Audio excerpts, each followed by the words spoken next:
ദൈവതിരുനാമത്തിന് മഹത്വം ഉണ്ടാകട്ടെ. ഒരു വ്യക്തിയുടെ ഉള്ളിൽ പരിശുദ്ധാത്മാവ് നൽകുന്ന ഒരു സന്തോഷമുണ്ട്.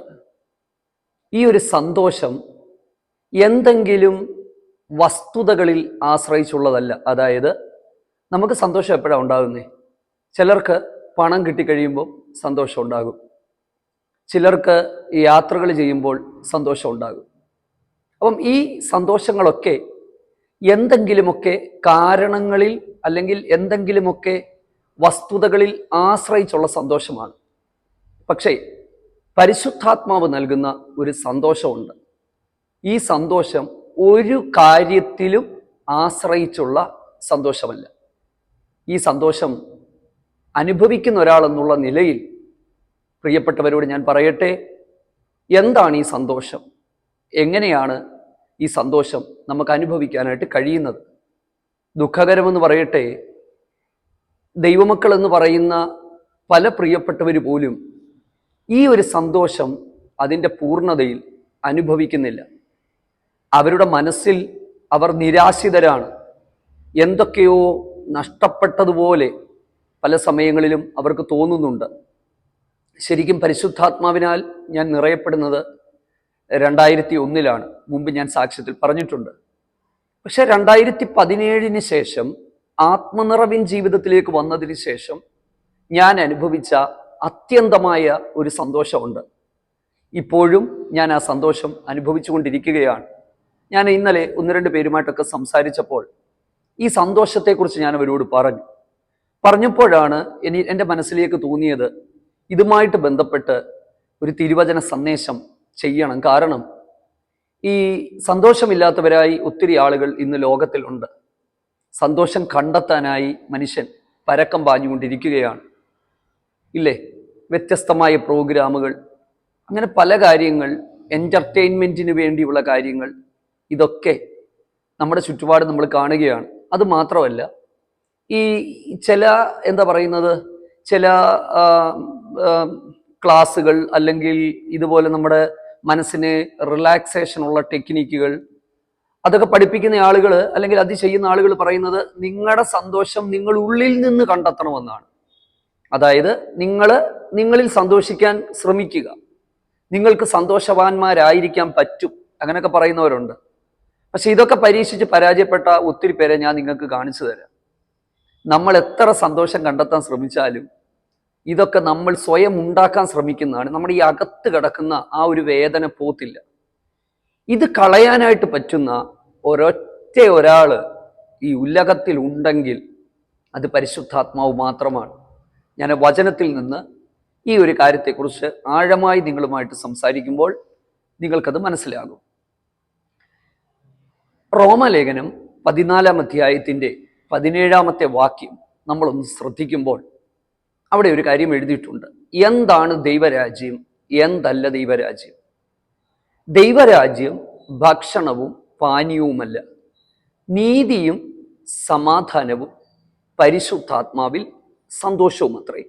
അപ്പം ഇവിടെ സമാധാനവും സന്തോഷവും രണ്ടായിട്ടാണ് പറഞ്ഞിരിക്കുന്നത്.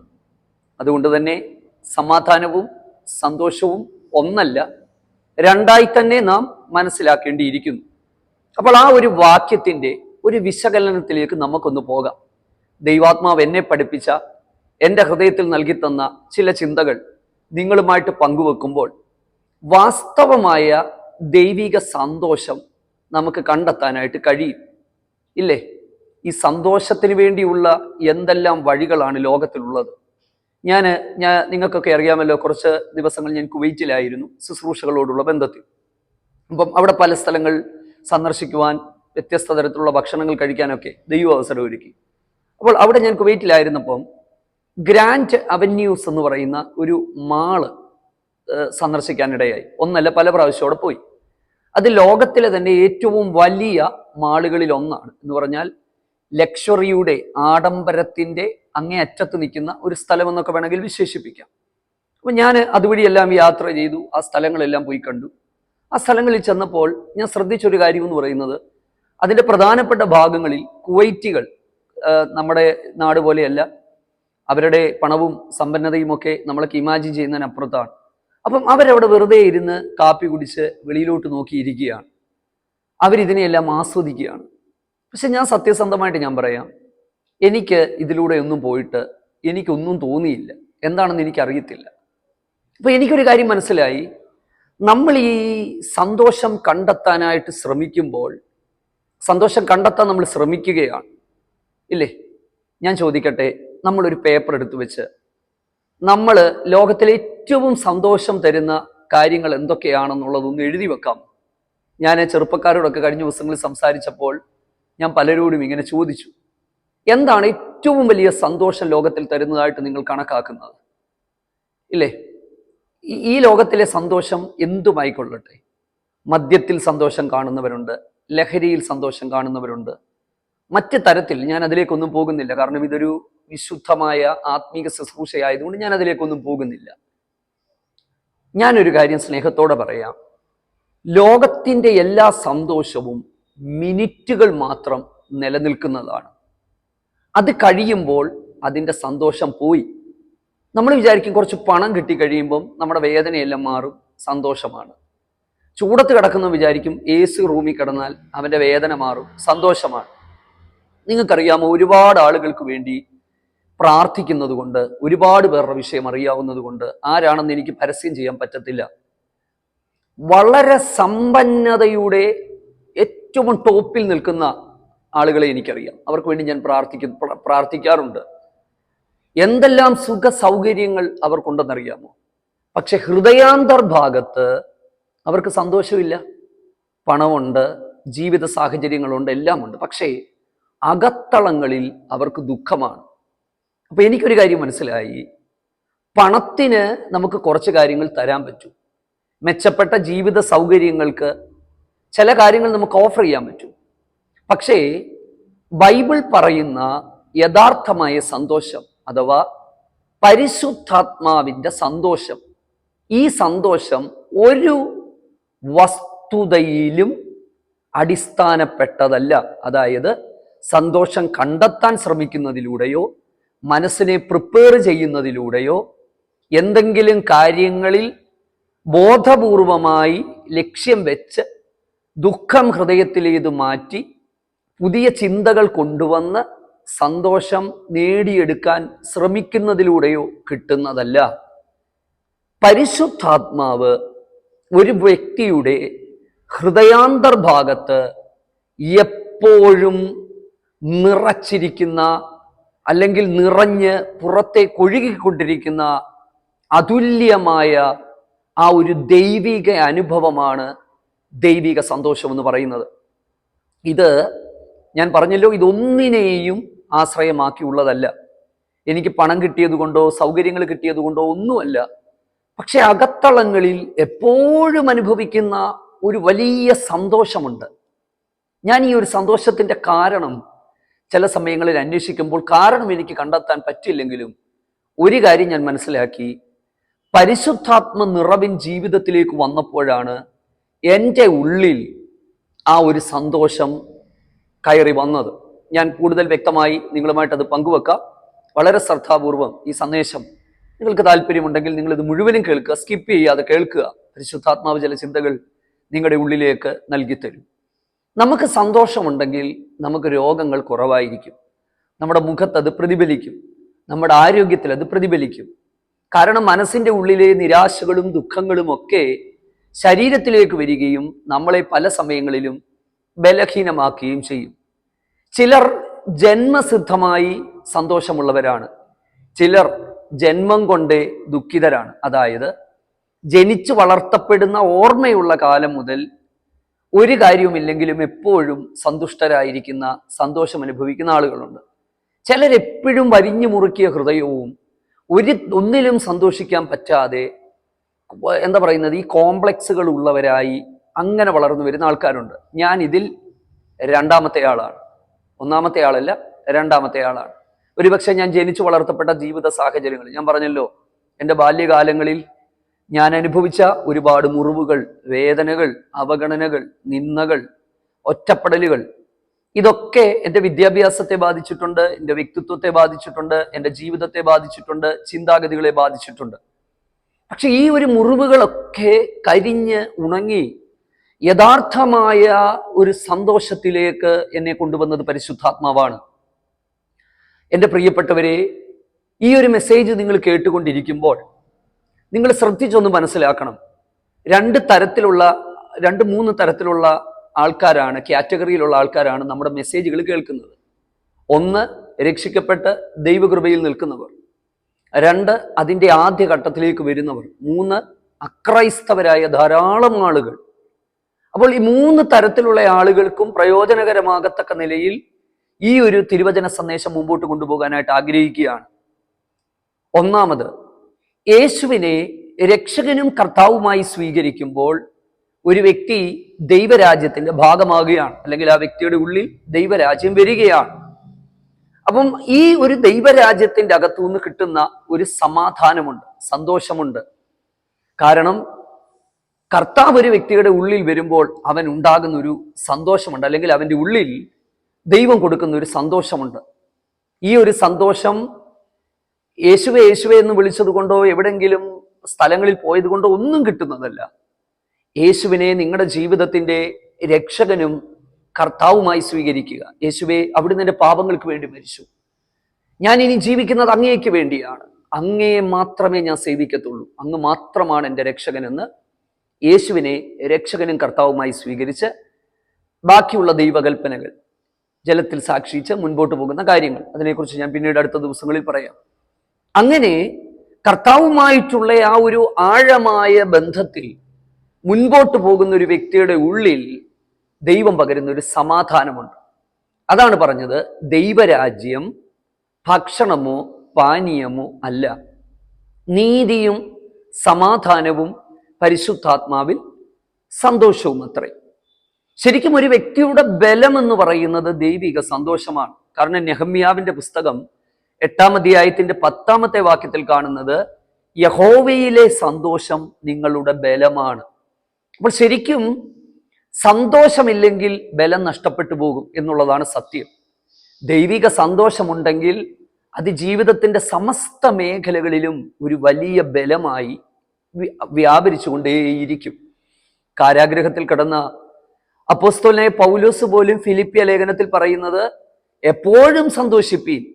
ബന്ധനസ്ഥനാക്കപ്പെട്ട് കിടക്കുമ്പോഴും സന്തോഷിപ്പീൻ എന്നൊരു വ്യക്തിക്ക് പറയാനുള്ള കാരണം, പുറമേയുള്ള ഭൗതികമായ യാതൊരു കാര്യവുമല്ല ഒരു ദൈവപൈതലിന്റെ ഹൃദയാന്തർഭാഗത്തിലെ സന്തോഷം. ഞാൻ ഈ പറയുന്ന കാര്യങ്ങൾ ഇനി ഒന്ന് ശ്രദ്ധിച്ച് മനസ്സിലാക്കുക, ഒന്ന് ആ ഒരു ഭാഗത്തിലേക്കൊന്ന് വരിക. ഇനിയും ഈ ഒരു ദൈവരാജ്യത്തിന്റെ അകത്തേക്ക് വന്ന പലർക്കും ഈ ഒരു സന്തോഷം പല സമയങ്ങളിലും അനുഭവിക്കുവാൻ കഴിയുന്നില്ല. ഞാൻ പറഞ്ഞല്ലോ, എൻ്റെ തകർന്ന കുടുംബത്തിൽ 97-ലാണ് ഞാൻ രക്ഷിക്കപ്പെടുന്നത്. 2001 പരിശുദ്ധാത്മ ശക്തിയെ പ്രാപിക്കാൻ ഇടയായി തീർന്നു. അതിനുശേഷം സ്നാനപ്പെട്ടു. കർത്താവിന്റെ വേല ചെയ്യുവാനായിട്ടുള്ള വലിയ താല്പര്യവും നിയോഗവും ദൈവശബ്ദവും എൻ്റെ ഹൃദയത്തിൽ മുഴങ്ങിക്കൊണ്ടിരുന്നു. 2007 തൊട്ട് 2011 വരെ ഞാൻ ബൈബിൾ കോളേജിൽ പഠിച്ചു. കർത്താവിന്റെ വേലയ്ക്ക് വേണ്ടി അവിടുന്ന് എന്നെ വിളിച്ചു വേർതിരിച്ചു. നഷ്ടപ്പെട്ടു പോയ എൻ്റെ ജീവിതത്തിൽ ഘട്ടം ഘട്ടമായി ദൈവം പണിയാൻ തുടങ്ങി. എനിക്ക് ഭാര്യയെ തന്നു, കുഞ്ഞുങ്ങളെ ദൈവം തന്നു, എല്ലാം തന്നു. നല്ല ഒരു സ്ഥലത്ത് ദൈവവചനം പഠിക്കാൻ ദൈവം എനിക്ക് കൃപ തന്നു. പക്ഷെ 2015-ലേക്ക് 2016-ലേക്കൊക്കെ വരുമ്പോൾ എൻ്റെ അകത്ത് ഒരു സന്തോഷം അപ്രത്യക്ഷമായതുപോലെ പല സമയങ്ങളിലും എനിക്ക് തോന്നിയിട്ടുണ്ട്. ഞാൻ മുമ്പ് പറഞ്ഞിട്ടുണ്ട്, ഞാൻ വാസ്തവത്തിൽ രക്ഷിക്കപ്പെട്ട വ്യക്തിയാണോ? യഥാർത്ഥമായ ഒരു ദൈവിക സന്തോഷം അകത്ത് അനുഭവിക്കാൻ കഴിയാത്ത ഒരവസ്ഥയിലേക്ക് ഞാൻ പോയി. 51-ാം സങ്കീർത്തനത്തിൽ ദാവീദ് പറയുന്ന വാക്കുകൾ എന്താണ്? നിന്റെ രക്ഷയുടെ സന്തോഷം എനിക്ക് തിരികെ തരണമേ, നിന്റെ പരിശുദ്ധാത്മാവിനെ എന്നിൽ നിന്ന് എടുക്കുകയും അരുതേ. അപ്പൊ രക്ഷയുടെ സന്തോഷം നഷ്ടപ്പെട്ടു പോയ ഒരവസ്ഥയിലേക്ക് അദ്ദേഹം എത്തി. അദ്ദേഹത്തിന് മാത്രമല്ല, നമുക്കാർക്കും അതുണ്ടാകാനുള്ള സാധ്യതയുണ്ട്. 2, നിന്റെ പരിശുദ്ധാത്മാവിനെ എന്നിൽ നിന്ന് എടുക്കരുതേ. അപ്പൊ രക്ഷയുടെ സന്തോഷവും പരിശുദ്ധാത്മാവും ചേർന്ന് കിടക്കുന്ന ഒരു കാര്യമാണ്. വചനം പഠിച്ചപ്പോൾ എനിക്കൊരു കാര്യം മനസ്സിലായി. പരിശുദ്ധാത്മാവാണ് ഈ റിയൽ ജോയ് നമ്മുടെ ഉള്ളിൽ തരുന്നത്. പരിശുദ്ധാത്മാവ് തരുന്ന സന്തോഷമാണ്. അപ്പൊ പരിശുദ്ധാത്മാവിന്റെ ആ ഒരു പൂർണ്ണ സന്തോഷം അന്തർഭാഗത്ത് അനുഭവിക്കുവാൻ കഴിയാതെ പോകുന്നുണ്ടെങ്കിൽ എന്താണ് കുഴപ്പമെന്ന് നാം കണ്ടുപിടിക്കേണ്ടിയിരിക്കുന്നു. അങ്ങനെയാണ് ശരിക്കും ഞാൻ ആത്മനിറവിൻ ജീവിതത്തിലേക്ക് വരുന്നത്. അപ്പോഴാണ് എനിക്ക് മനസ്സിലായത് ഞാൻ പരിശുദ്ധാത്മാവിനാൽ നിയന്ത്രിക്കപ്പെട്ട ഒരു ജീവിതമല്ല നയിച്ചിരുന്നതെന്നും അതിന് ആഴമായ വിശുദ്ധിയും സമർപ്പണവും ആവശ്യമാണ്. എൻ്റെ ഇഷ്ടങ്ങളും വിചാരങ്ങളും ചിന്തകളും ദൈവമുമ്പാകെ സമർപ്പിക്കണമെന്നും മനസ്സിലാക്കി അങ്ങനെയുള്ള ഗൗരവമായ ഒരു സമർപ്പണ ജീവിതത്തിലേക്ക് വന്നപ്പോഴാണ് ആ ഒരു സന്തോഷം അതിൻ്റെ പൂർണ്ണതയിൽ അനുഭവിക്കുവാനായിട്ട് കഴിഞ്ഞത്. അതുകൊണ്ട് തന്നെ ലോകത്തിൻ്റെ പല സന്തോഷങ്ങളും നമുക്ക് ഉപേക്ഷിക്കേണ്ടതായിട്ട് വരും. എങ്കിൽ മാത്രമേ പരിശുദ്ധാത്മാവിൻ്റെ സന്തോഷം അതിൻ്റെ പൂർണ്ണതയിൽ നമുക്ക് അനുഭവിക്കുവാനായിട്ട് കഴിയത്തുള്ളൂ. ദൈവരാജ്യം 3 കാര്യങ്ങളാണെന്നാണ് പറയുന്നത്. 1 നീതി, റൈച്ചസ്നെസ്. 2 സമാധാനം. 3 പരിശുദ്ധാത്മാവിൽ സന്തോഷം. എന്താണ് നീതി എന്ന് പറയുന്നത്? റോമാലേഖനത്തിൽ നീതീകരണത്തെക്കുറിച്ച് എഴുതിയിട്ടുണ്ട്. പാപിയായ ഒരു വ്യക്തിക്ക് രക്ഷകനായ ക്രിസ്തുവിലൂടെ ലഭ്യമാകുന്ന നീതീകരണമാണ്. അതായത് കുറ്റക്കാരനെന്ന് വിധിക്കപ്പെട്ട് ശിക്ഷാവിധിക്ക് വിധിക്കപ്പെട്ട് ഒരു കോടതിയുടെ മുറിയിൽ നിൽക്കുന്ന എൻ്റെ ആ ശിക്ഷകളെല്ലാം എടുത്തു മാറ്റി എന്നെ സ്വതന്ത്രനായി വിടുന്നതാണ് നീതീകരണം എന്ന് പറയുന്നത്. ക്രിസ്തുവേശുവിൻ്റെ കാൽവറി ക്രൂശിലെ മരണത്തിലൂടെ നീതീകരണം നമുക്ക് ലഭ്യമായി. അത് ഒരു വ്യക്തി വിശ്വസിച്ച് ഏറ്റെടുക്കുമ്പോൾ, യേശുവിൻ്റെ ബലിമരണത്തിൽ, കാൽവറി മരണത്തിൽ വിശ്വസിക്കുമ്പോൾ അവന് നീതീകരണം കിട്ടുന്നു. അടുത്തത് റോമാലേഖനം 5-ാം അധ്യായം 1-ാമത്തെ വാക്യം. വിശ്വാസത്താൽ നീതീകരിക്കപ്പെട്ട നമുക്ക് ദൈവത്തോട് സമാധാനമുണ്ട്. അപ്പോൾ മുമ്പേ ശത്രുക്കളായിരുന്നവർ നീതീകരണത്തിലൂടെ ദൈവത്തിൻ്റെ സ്നേഹിതന്മാരായി തീരുകയാണ്. കാൽവറിയിൽ അവിടുന്ന് ചൊരിഞ്ഞ രക്തത്തിലൂടെ അവിടുത്തെ മക്കളായി തീരുകയാണ്. അപ്പോൾ ശത്രുക്കളായിരുന്നവർ ഇപ്പോൾ മക്കളായി തീരുന്നു എന്നുള്ളതാണ് നമ്മൾ മനസ്സിലാക്കേണ്ടുന്ന ഒരു കാര്യം. ഞാൻ പറഞ്ഞത് നിങ്ങൾക്ക് കൃത്യമായി മനസ്സിലാക്കുന്നു എന്ന് ഞാൻ മനസ്സിലാക്കുന്നു. അപ്പോൾ നീതീകരണമായി, സമാധാനമായി. നീതീകരണം ക്രിസ്തുയേശുവിലൂടെ ലഭ്യമാകുന്നു. സമാധാനം ആ ഒരു നീതീകരണത്തിന്റെ റിസൾട്ടായിട്ട് നമുക്ക് കിട്ടുന്നു. പക്ഷെ പരിശുദ്ധാത്മാവിൻ സന്തോഷം എന്താണ്?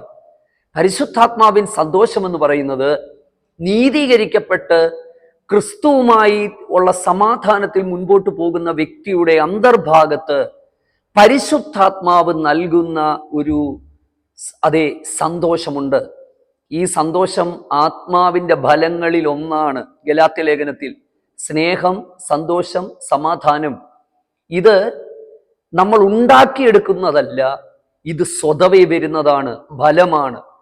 ഫലം എന്ന് പറയുന്നത് നാച്ചുറലി പുറത്തു വരുന്നതാണ്. അതായത് ഞാൻ പറയുന്നത് ശ്രദ്ധിച്ചു കേൾക്കുക.